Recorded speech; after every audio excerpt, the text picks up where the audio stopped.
Hi everyone. Today I'm sharing a great lunchbox recipe, mini rice balls with egg and luncheon meat. If you pack lunch or you're planning a spring picnic, this is a must try. Use your preferred rice. I'm using short grain brown rice mixed with glutinous rice for extra chew. Dice the luncheon meat into small cubes about 1/2 inch each. Beat 2 eggs and scramble them in an oiled pan.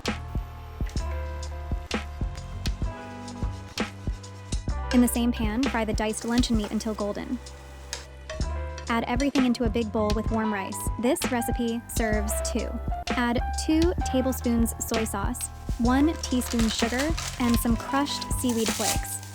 Drizzle in sesame oil and add 2 tablespoons of mayo.